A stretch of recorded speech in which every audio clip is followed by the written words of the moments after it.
Okay, so my name is Ray Waite. I'm the founder of Lighthouse Force. What we do is we provide training and consulting to businesses, mainly around innovation and getting things rolling with your AI adoption, which is a lot of what we're going to be doing today.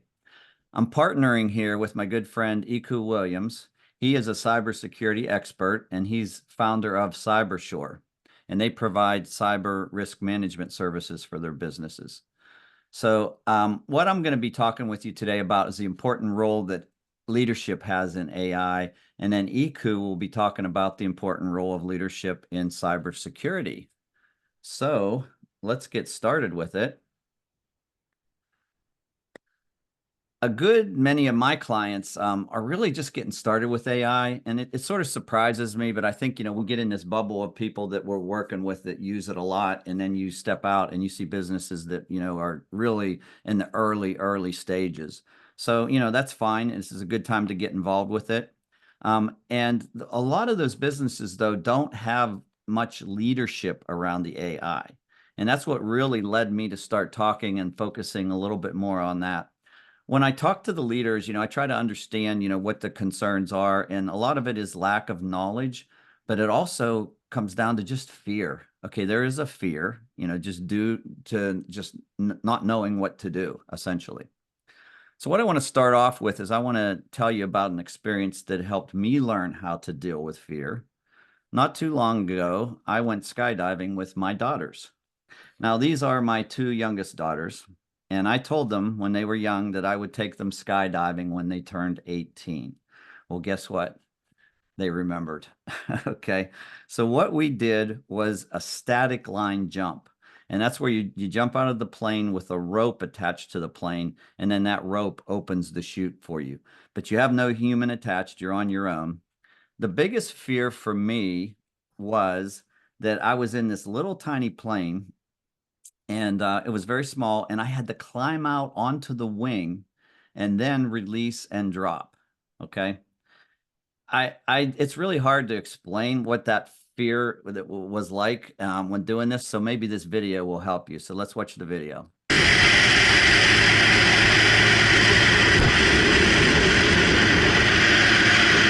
the way up ahead. All the way up.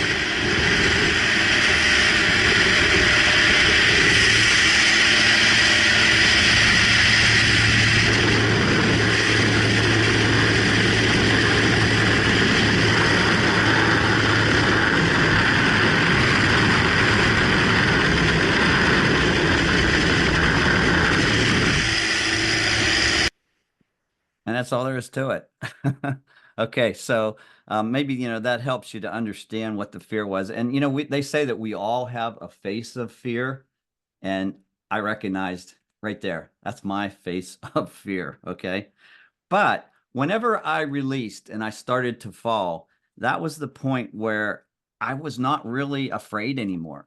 Because at that point, I was following a script. I had been trained all day, what I needed to do. It's like, look up, make sure your chute is open. If your chute's not open, you're going to have to take steps to go to the secondary chute. And then you have to, worry about untangling your cords, guiding yourself to the landing spot, and then landing safely as well. So that was all scripted for me. So the script really helped. It helped me to, just know what to do. And then it took away, alleviated a lot of the fears for that. So what I want to do with you today is give you information on leading with AI and hopefully a script that will help you, especially around the area of leadership and this important technology change that we have coming up. So why is leadership and AI matter? Well, fear is often based on the lack of understanding, of what's coming down the road. And as I mentioned, a lot of the leadership that's not happening right now is because of that lack of understanding and the fear. So leadership, what it does though is it sets the tone for your business and for your teams. It sets a tone of trust and direction, and also it's the culture that you're building around it. So it's important to note as a leader, AI is already there in your organization and your teams. It's all around us right now. But are you leading it, or are you just letting it happen by default? What I want to do is look at 5 core principles that I feel are responsible for AI leadership. And with these 5 principles, if you focus on them, you can have some very effective leadership. So they are transparency, fairness, accountability, privacy, and human-centric design. These principles, if you apply them, and not just with lip service, but I mean really embed them across your business, you will have much, much more success, and especially in a competitive world where, everybody's starting to use this stuff. So let's dig into it. The first core principle is transparency. And what this is the ability for you to understand as well as to explain how your AI systems operate, okay? How your AI makes decisions and how your AI impacts the environment around it. These are all important things to understand, and we often, don't have that. So let me give you a bad example with this, okay, with transparency. And this is in the UK. There's several different companies that deliver food, much like we have around here. And they have one called Just Eats, Uber Eats, and Deliveroo. And they were accused by union groups and also Amnesty International for hiding their AI-based algorithms that determined how their delivery workers were paid. And they said it wasn't fair to the workers. They didn't know how they were paid. They didn't know how they were allocated work. And sometimes they were released from the company and they didn't even know, what was behind it. And the companies, they claimed some transparency, but there was very little there.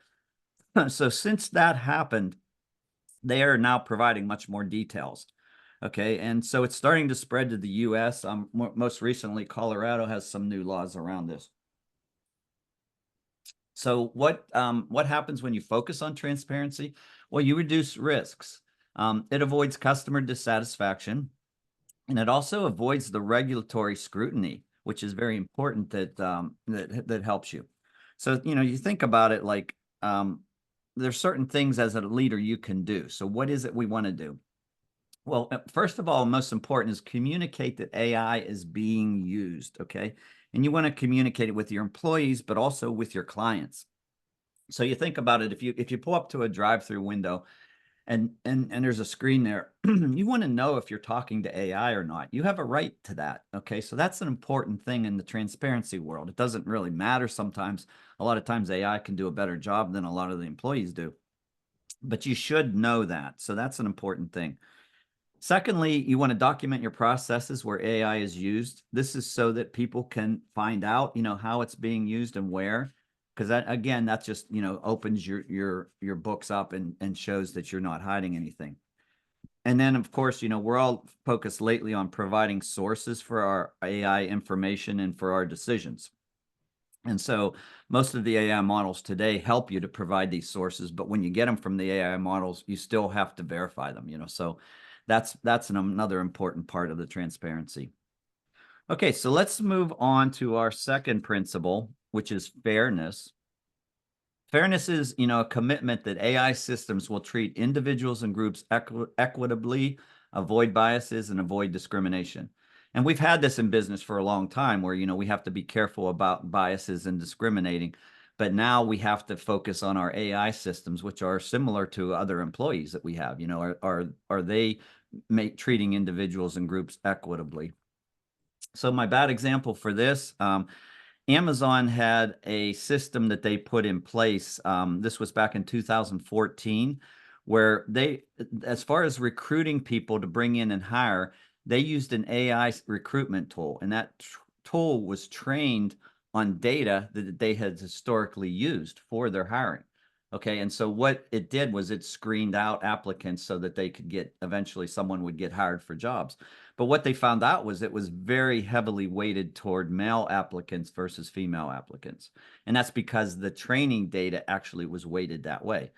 But Amazon didn't know how to even get in and fix it. Okay, this AI system was, really not well known. It wasn't, the transparency problem was there, and so what they had to do was just back it out, and they just canned the whole project as far as using it at that point. So by focusing on fairness, you reduce your risks, you avoid lawsuits, you protect your brand, okay, and you protect your trust. You prevent loss of trust within your client base as well as your employees. Okay, so fairness is a very important thing to focus on. what should we be doing then as leaders? Well, first of all, you want to ensure that you have clean training data. Okay. And so this is a case where, if your data is biased, like we just talked about with Amazon, then you should recognize that. And then you want to monitor and test the outputs of your system to see if there's some kind of discrimination or bias going on, because the systems are continually learning. So you need to, focus on doing that. And then finally, you want to have a process that's going to review and override AI decisions, that are not fair. So you're going to eventually see this at some point where you're not real comfortable with what the output is. So you should have a process in place for overriding that. Okay, so let's move on to our third principle, which is accountability. This is a very big and important one. Businesses need to take full responsibility for the outcomes of their AI systems. And I see this a lot, when AI systems mess up, which they do. We all know they screw up. A lot of times my clients will say to me, "Well, it was AI. That's what I told my customers. It was AI." Well, that's not a good excuse, okay? You need to be accountable for the fact that AI is being used within your business. So let's look at a bad example here. This was just a few months ago. I think it was in June. There was a company called Replit, and they are a AI software company. And they had an AI coding assistant. Okay, so it helped to write code for a company's database. And what happened was the system erased the entire company's production database. It wiped out critical data for like over 1,200 executives, all the businesses they were working with. And the AI program was instructed never to do that, but it claimed that it panicked, and as a result, it performed these unauthorized commands. Nobody really understood why it did it. There was lack of oversight, but there was also a lack of accountability. Nobody was responsible. They were just using this system, pretty much blindly. So it very much hurt them. And if they had focused on this, again, this is the risks you can reduce if you focus on accountability. You'll avoid these legal repercussions. There were a lot that this company faced. You'll avoid reputational harm. You won't be on a talk like this where someone's using you as a bad example. And then you'll also increase public trust. So those are all good things. What do you need to do then as a business? And also, I forgot to mention on this talk that I will be sending out these slides, so you don't need to worry about taking notes on all these. But as a business, what you want to do is you want to designate an accountable AI officer. Now, this officer could be one person. It could be a committee. If you're a real small company, it might just be yourself if you're the CEO or leader of the company. But you need somebody who's going to be accountable and somebody who's going to answer for your team and your business. Okay, because things are coming in all the time with AI. This isn't a one-time job and then you're done with it. This is like, hey, we just got this new AI tool. Is this safe to use? How can we use it with our IP data within our company? These are things that you need to have somebody that you can turn to. And so for accountability, this officer or committee is very important, especially around making AI decisions. Secondly, you want to provide guidance on any of these applications. So like I mentioned, new applications come in, you should say, this is safe to use or not, or there's some guardrails around using this. There's some things that you need to know that are very important to understand. And then third, you want to create a feedback mechanism. Okay, this is for your customers and your employees because they will need to report concerns or errors whenever the AI systems, have some kind of problem. So you want to set all that up. And I encourage companies to do this early on. A lot of times, things are run they're just run without any, oversight like this. MIT actually had an article they put out. It was called BYOAI, Bring Your Own AI. And what they said is happening is a lot of these businesses are, people are using AI, but there's nobody that's accountable or they can even talk to about how to use it. They haven't had the training and they haven't had, what they really need to use it effectively. Let's move on then to the fourth principle, which is privacy. Okay. This principle is where you have responsible handling of personal and proprietary data used in AI systems. And then you also are safeguarding data during the development, training, and also the deployment of your AI systems. Now, we know how to handle IP. We should in most of our businesses because we've had it for years. Okay. So we know we can't put out customer information certain ways. We have to be safeguarding it. We have to be careful with it. This just extends it to the AI applications. And this is one thing that Eku will be also talking about quite a bit today. But so what's a good bad example here? Well, this is a company called Clearview, and Clearview back in 2020, they were a company that were building a facial recognition database. So they wanted to get as many faces in as they could to recognize them. And they just went out onto social media and online sources and they scraped all the data, billions of images off of there. They had one big problem though. They didn't ask permission. Okay, so nobody gave permission to have your face be used. They were a Dutch company, so they were under EU, the GDPR guidelines that we're often familiar with, and they were they paid a fine. I think it was 33 million or something, so it was a hefty fine. So this is a case where they weren't responsibly handling that personal data because our faces are personal data for us. So if you focus on privacy, this reduces some of your risks. It builds trust with your clients. It builds trust with your between your business and your employees as well. And it will ensure, that you have compliance with these regulations that are out there. So that's all important things to do. What do you do then as a business leader? You want to protect your data, okay? And you want to include clauses in your vendor contracts. We don't often think about this, but in our contracts with our vendors, we should prohibit or limit the use of data during training of AI systems, unless, of course, it's not, absolutely necessary. Because a lot of the AI tools that we're using, they're not our own. We just bring them in and then it starts to work. But it's very important to have that, documented in those contracts. You want to train your team on the data use here. This is important because you should define for your team, how to use personal and proprietary data in AI systems.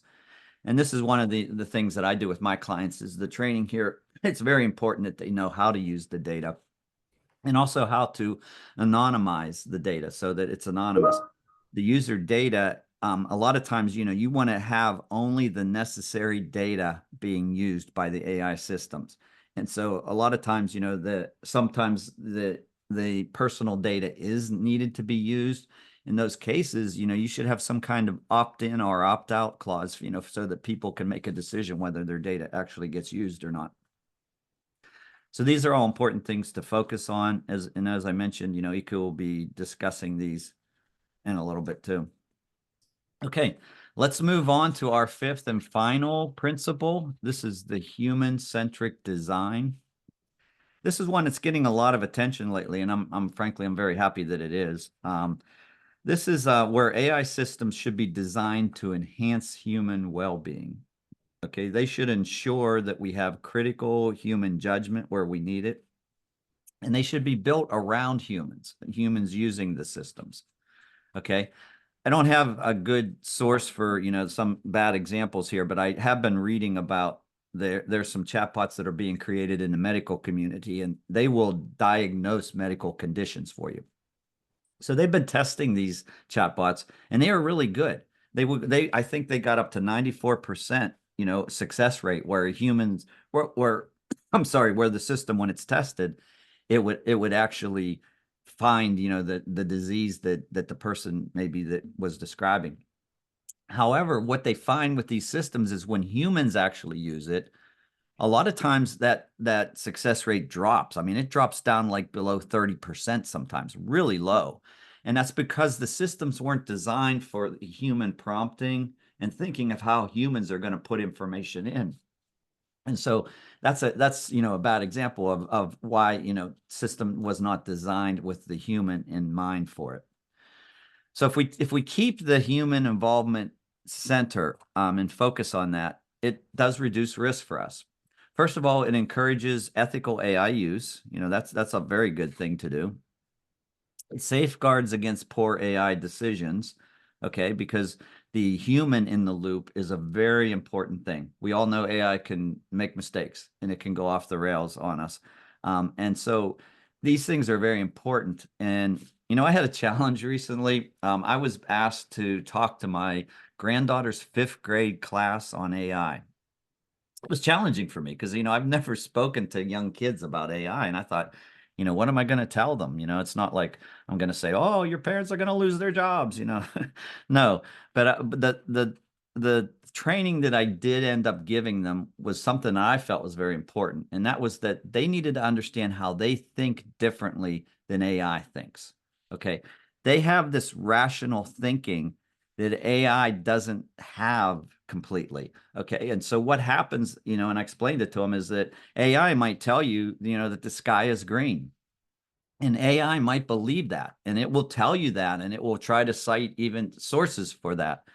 But even as a 5th grader, they could sit there and say, that's crazy. Okay. That ability to rationalize and look at something and pick out, the cases where things are not right. That's a human judgment part that's going to be needed for AI across all cases, where we have important AI decisions that are made. And if you have important AI decisions, they often involve going directly out to your clients or your customers. Okay, if you're going directly out to them, you want to be very careful what's going out there. Okay, and then there's also cases where the decisions could have big impacts on your business. Maybe it affects your bottom line. Those are cases where you want to have a lot of human scrutiny. So that should all be built into the system. And we're seeing this a lot with the AI agents that are being put together. And these agents are cases where they are actually doing workflows for us, and they are going out and they are, making decisions and running without a lot of human interaction. But they do have the ability to build in human interaction. A decision can be made, and it can be created such that it stops and it says, hey, someone's going to look at this. Someone's going to make sure this is the right thing to do. Another important risk that's reduced here is this increases employee morale. Okay, people are very happy whenever they find out that they are a part of using the AI versus the AI just replacing their jobs. So what do you do as a leader? You want to maintain human involvement if you're designing and deploying AI systems. So make sure that that's in there. You want human scrutiny at those key decision points. And as I mentioned, the key decision points are particularly when you're going out to an end customer. And you want to train your employees to work with AI, and they should be involved in these decision points, and they need to understand that that's an important thing for them. When I do this kind of training for my clients, I do it at the leadership level, similar to information we're going through today, as well as at the staff level. And the staff level, that really alleviates a lot of the concerns people have when they understand how they will be working with the AI systems. Okay, so how are we all doing in our businesses around these principles? Well, I have come up with 4 levels of AI adoption. These are actually used in the industry quite a bit. And these are 4 levels where you can actually do an assessment and determine where either you're at with your team or your business or whatever organization you want to look at. And I'm going to provide for you all a tool that I put together that will allow you to do this assessment through a series of questions. So I will send that out to everybody who's on the webinar today. But anyway, let's look at this. The lowest level, or the first level you have, is down at the bottom left, and that's the awareness. That's where AI is just being talked about. Everyone's talking about it, but there's no real action being taken. Some people might be using AI a little bit, okay, but there's really not anything that people know of that's going on. The next phase up is exploration. This is where AI now is being used in a business, and people know it's being used in a business, but you still don't have the approval or oversight of management. You don't have leadership around the AI, so it's an exploration phase. Beyond that, you can move up to an adoption phase, where now AI is being used and there is management oversight. It's usually in this phase being used as an assistant, which is how we've traditionally been using ChatGPT or Copilot or any other system that we have. This is where we would just, ask it questions or prompt it, and it will give us information. Then we'll use that information in some way. The final step that we have up to this point is this expansion transformation stage. And this is where agents now can be set up and they can maximize automation of workflows with very little human interaction. So you can have a lot of things going on there, and leadership is very much on top of it. Now, I mentioned this is the highest level, but it's the highest level we have so far. AI is always coming up with new and better ways to do things. And, we're even talking about cases where it creates businesses and helps to run those businesses. So I'm sure we'll see higher levels at some point. But as far as where you're at here, this readiness assessment is going to look at different things. Like it's going to look at how well your leadership's aligned, how well your data is ready. Is your data, like if you have CRMs you're using for your business, how well is that data organized? Is it complete? Or do you have it just in different folders at different places? Is it, it maybe isn't even digital. So you want to look at all these things. You want to look at this training and the skills that are out there. That's an important part of the leadership, and in several other areas. So this is something you'll be able to do, and I encourage you to do it after this. As I said, I'll send you the tool, and it's real easy to use. Okay, so as a leadership plan, what I'd like people to do and step up to, if you haven't already, is get started. Okay, the first thing within the next few months is to conduct the readiness assessment. It gives you a baseline of where you are. That's all it does. And then initiate some pilot projects. Pull your early adopters in, the people that are excited about AI. Get them involved. And the reason I say to initiate pilot projects is it's not always good to shotgun things. You don't necessarily want everybody trying different things at the same time. I mean, we want to encourage experimenting, but we want to focus on some pilot projects and measure those and see how successful they are. You also want to establish that authority point of contact. That's the AI officer or the AI committee that's involved.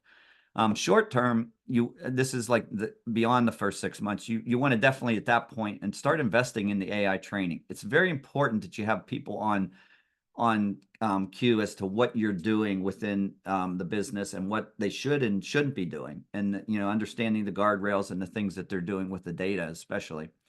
You can start developing partnerships with technology providers. And this is cases where you might want to invest in an enterprise system that protects your data. So you have to pay for that, but it's a system that will protect it and allow you to use it a little bit more openly. And then also you want to repeat this readiness assessment as many times as you need to, just to see how you're moving up through the scale.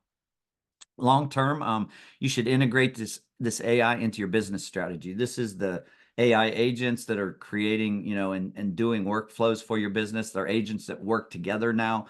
And so, they can be put together and do a lot of things for your business. So it should be integrated into your business.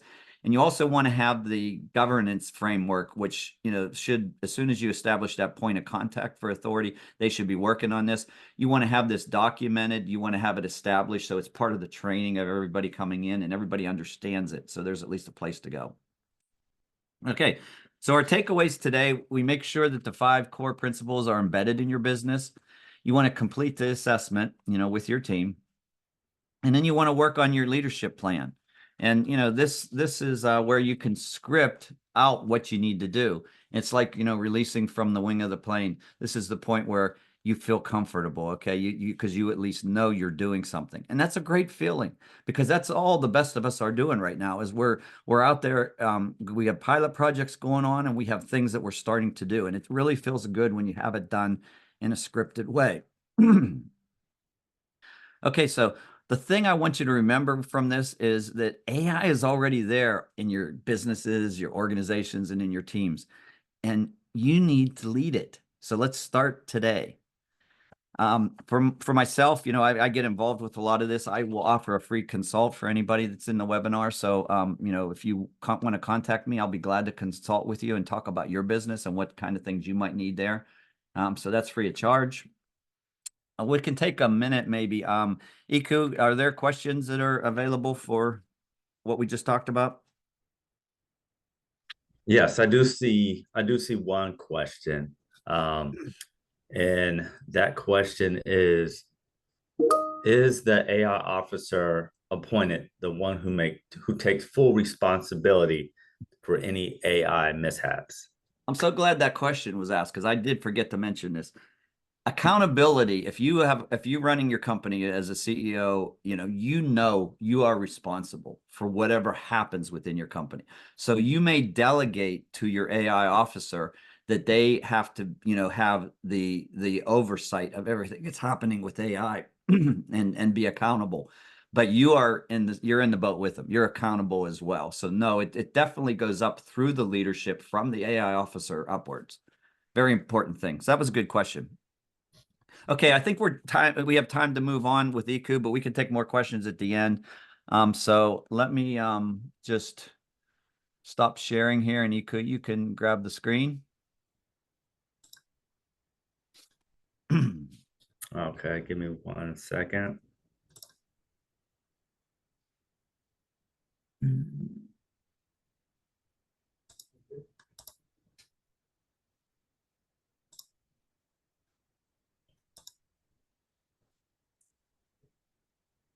All right, can you see my screen? Yes, we can. All right. So again, my name is Eku Williams, founder partner with CyberSure. And just to elaborate, we are a cyber risk consulting firm. So what we do is we help clients identify cyber risk. We help them mitigate those risks. We also help clients quantifying the potential risk that is discovered. So essentially, we put a dollar value to the amount of risk that could potentially impact you if you were breached. And then we trust but verify as well. And then the cherry on top is what we do. We can take all this data and assessment, and we also help our clients obtain adequate cyber insurance. So with that being said, as a cyber risk consultant, we will be talking about specifically what are the business needs you need to know in regards to cyber risk. So in my topics, we're going to talk about the top 5. We're going to talk about phishing and social engineering, ransomware attacks, data breaches and sensitive information exposure, insider threats, and third-party and supply chain risk. I will go in depth in all 5 of those, but think as an organization, not just leadership, but organization as a whole. Everybody in your organization has a true responsibility when it comes to these cyber risks. And not only that, but as an organization, you really need to think of now when it comes to cybersecurity or just information technology as a whole, it's an investment. It's not an overhead. It is really something that from a governance perspective that needs to be invested in. It needs to be budgeted for in regards to your yearly thought out process when you're doing your budgetary aspects in regards to your organization.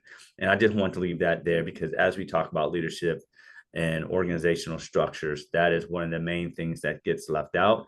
And then what happens is there is a breach or there is some sort of cyber incident. And now organizations are running around with their heads cut off, trying to find the money to prepare or react to a cyber incident. And if you budget for these and begin to be very proactive when it comes to these instances, then you're always prepared for it because it's not when it's not specifically if it's going to happen, it's when it's going to happen. And you need to be prepared for that as well. The first item, first risk, is something that you see every day. These are the emails, these are the tricks, these are everything, these are the text messages now, these are even potential phone calls that are occurring. So why does it matter, right? So overall, phishing emails essentially are trying to scam your employees. They want you to click on malicious links. They want you to share your sensitive data, and that's your username and password. And the thing is, once they can get that little bit of information or insight, they can subject your organization to ransomware. They essentially submit SQL code or other code into your accounts. They can lock you out.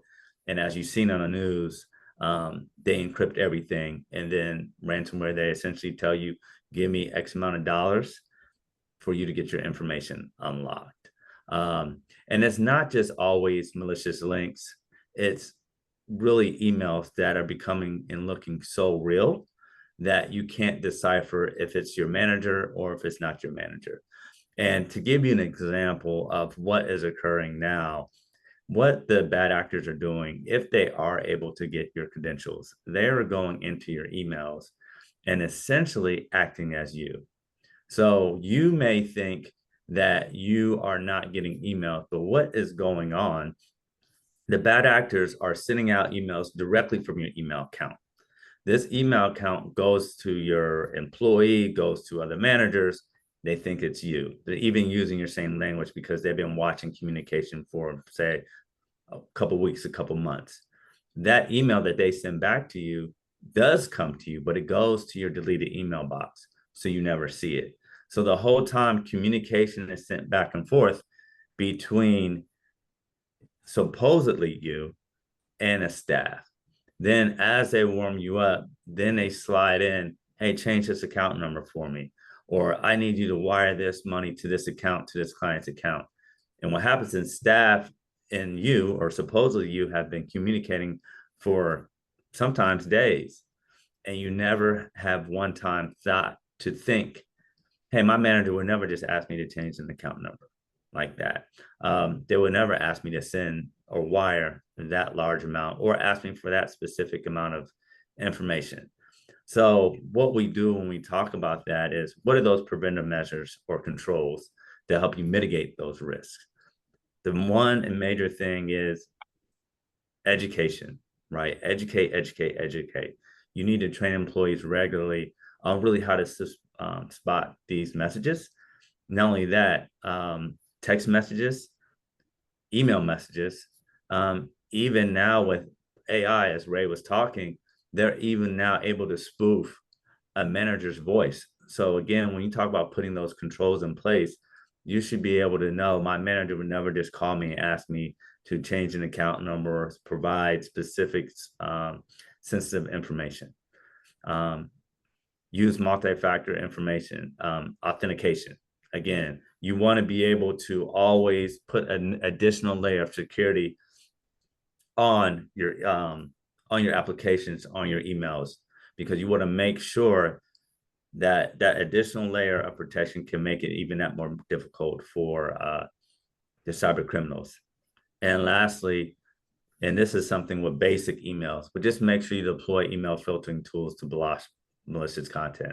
A lot of times now, and again, as Ray was talking, we're very thankful for AI, because AI now can be able to detect, just based off emails that come back and forth, or even language, they can essentially detect if this is malicious content, if it's a bad email, if it's an email that you never received before. These email filtering applications and software will actually block those, and or put it in a separate box, and you'll have to go in and verify that this email is okay. So going forward, I can accept these emails. So sometimes they can be overbearing and block a lot of things, but I'd rather it block it and then me approve than the latter of just random emails coming through that can be accidentally clicked on, and that becomes the spiral in regards to social engineering. So again, just be very careful when it comes to phishing and social engineering tactics. Always ask questions, always double and triple check, and going forward, just always put in controls as a double check in regards to, would you do this? Sometimes it's just as easy as calling your manager or your employee. Did you send this email? Because this isn't like you, right? Something as simple as a phone call can prevent you from getting hacked, or you providing that information, that sensitive information, and getting the account numbers or those things changed. And that's what we do not want.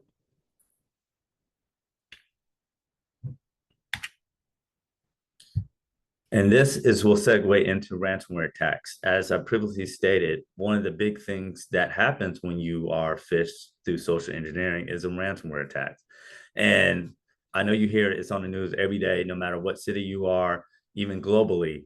You're hearing about all these organizations that are getting hacked, that are getting breached, and they're getting ransomware, some in the upward hundreds of millions of dollars that they have to pay to de-encrypt their organization's files, their sensitive information, or just even control. Like a couple of years ago, the pipeline, when we were talking about oil, they're able to go in and literally lock down your operations if they're able to get in your system.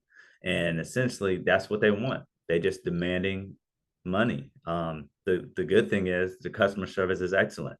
They will actually de-encrypt and provide your data back because they want you to tell other people who they breach that they will de-encrypt your information and they will give it back. But what we're talking about here is preventive measures to prevent that, right? So every day, you should at least be backing up your information on a consistent basis. Duplicate that effort, right? So if you're not a large organization and you can't afford to use a cloud service, use a extended drive, use a thumb drive. If you're a small business and you just use 1 or 2 laptops, right?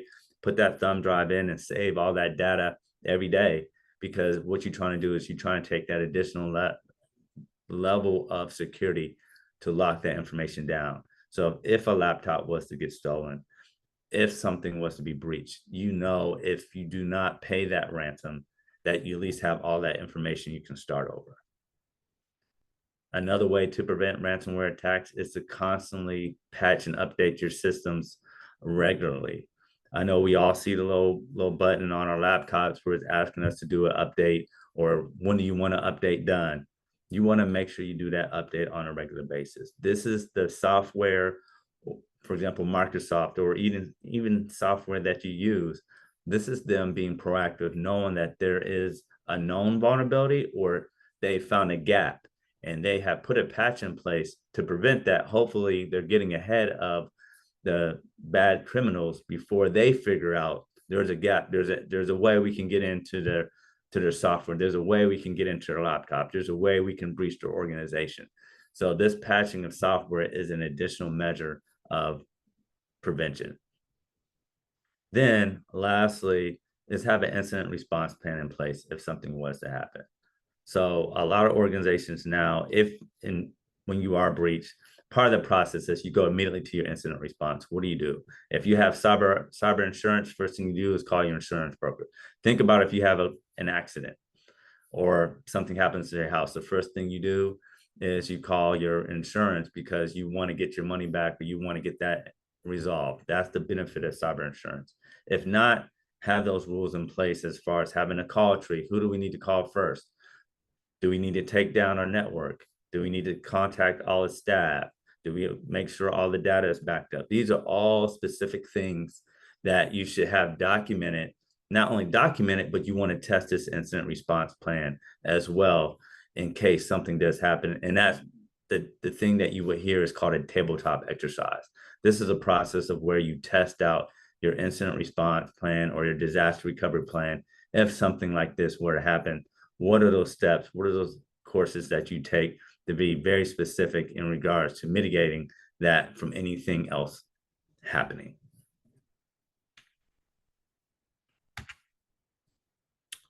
The third piece is data breaches and sensitive information exposure. And Ray kind of talked about this as well.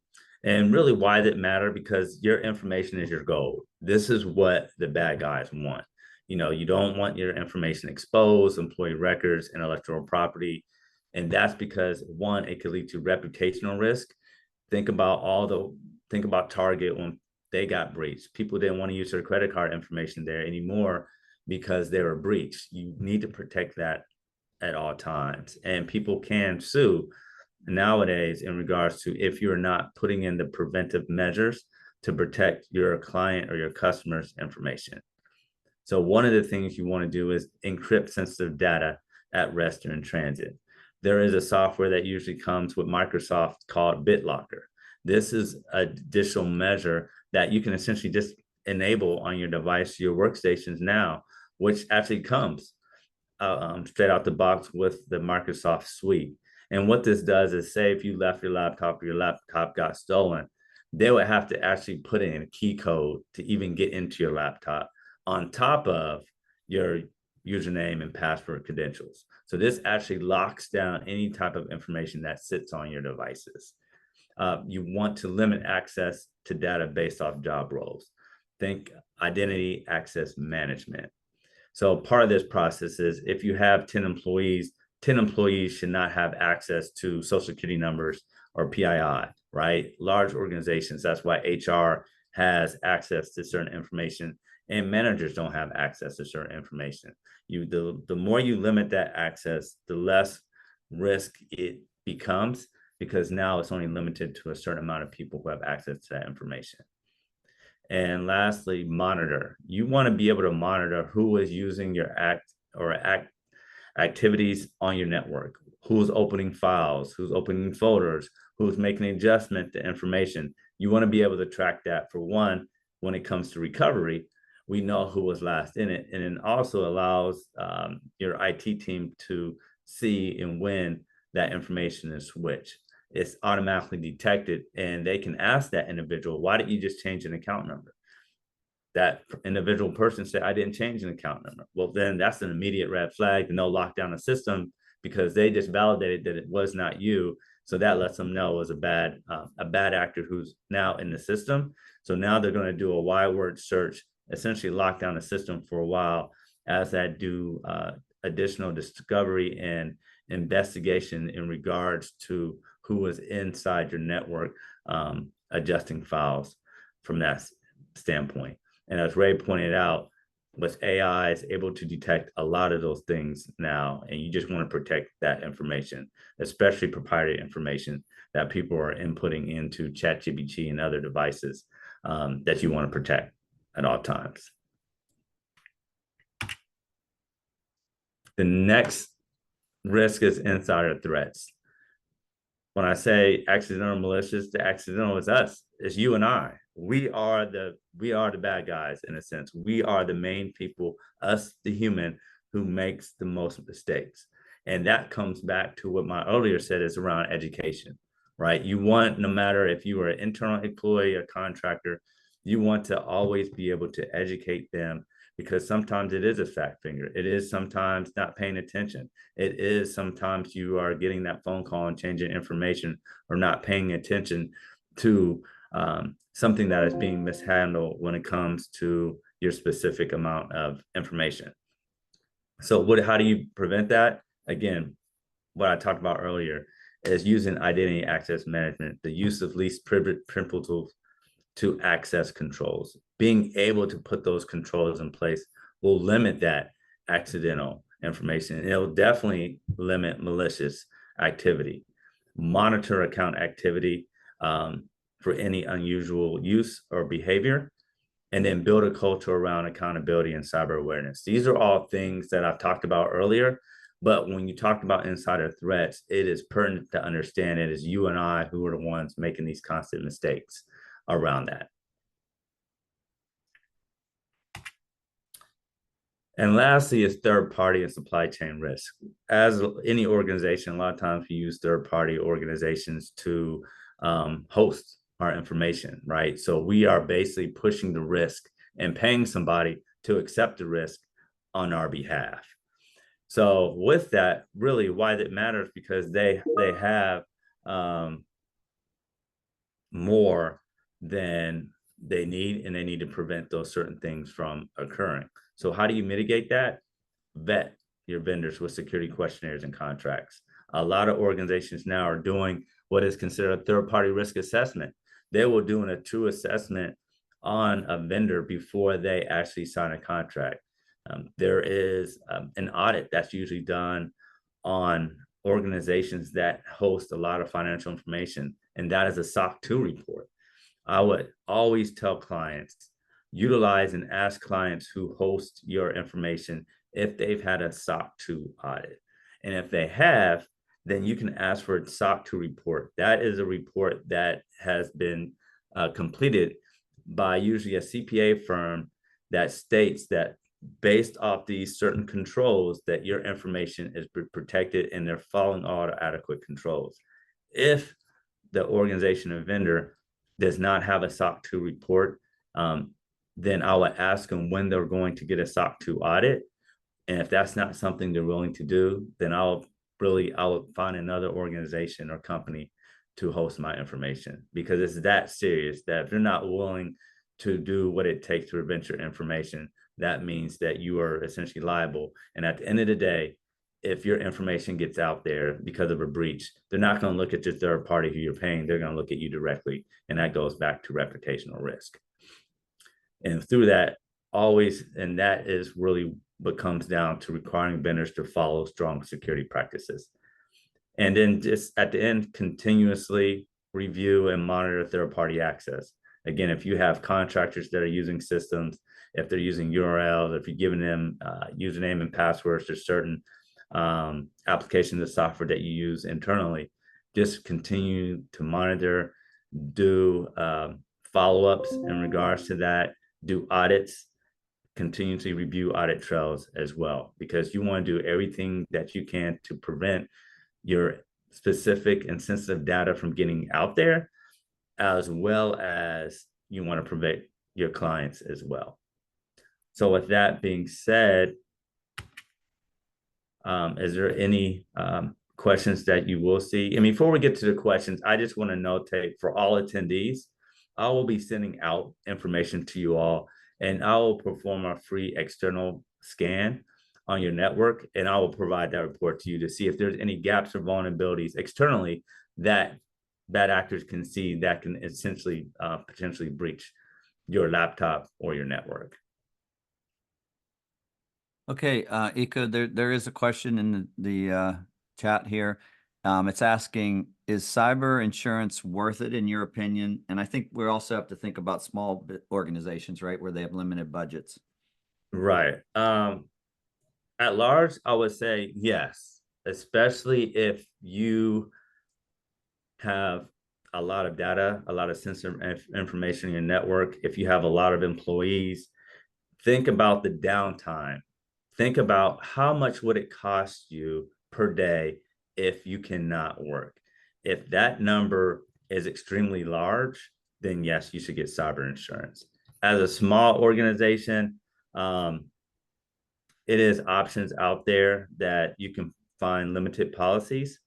But as a small organization, if you cannot afford that type of policy, then you can follow a lot of those mitigating controls and efforts that I spoke about today that really you can put in place until you can afford cyber insurance. So my first answer would be yes, definitely for large, small to medium organizations when it comes to cyber liability insurance. You want to protect not only yourself, but your clients.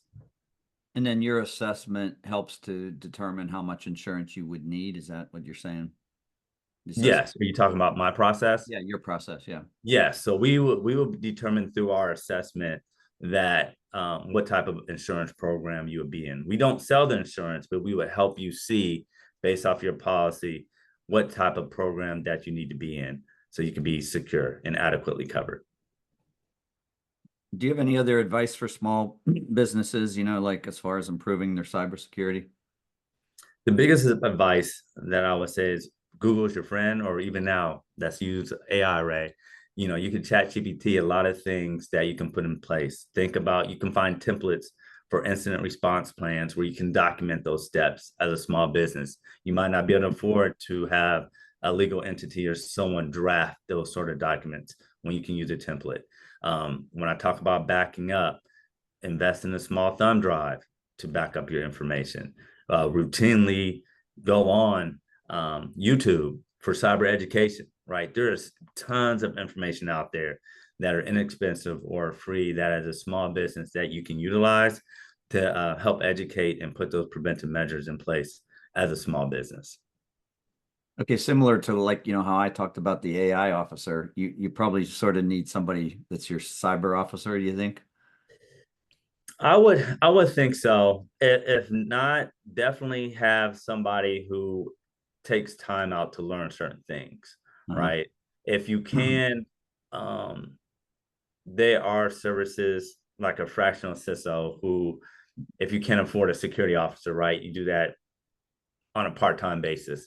Same thing when I would say for you, Ray, you would want to invest in somebody who focuses on AI, but maybe just a couple hours a month, ask those right questions to help you as an organization. And I think that's definitely something that you would do from that standpoint, right? You're not hiring you full time, but if you need a couple hours a month, really to kind of help you out in regards to AI, are we using the right AI tools? How are we implementing it? Along those things, that could be very beneficial to small organizations.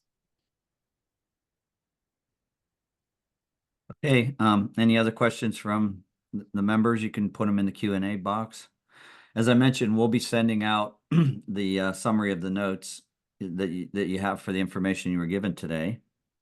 So if not, I just want to thank everybody for attending today, our Lunch and Learn. I think this was a very good and useful set of information. Hopefully it'll help you to decide things. And just one final note I wanted to make, Eku, you mentioned that that you can go off and get a lot of these documents and templates on the internet, and that's what excites me as small business owner myself. Is Right. that AI can sort of be an equalizer where you can scale up and do things that you normally couldn't do before because there's information and there's things that can be automated for you, and also scale for you. And so I've found that to be very exciting.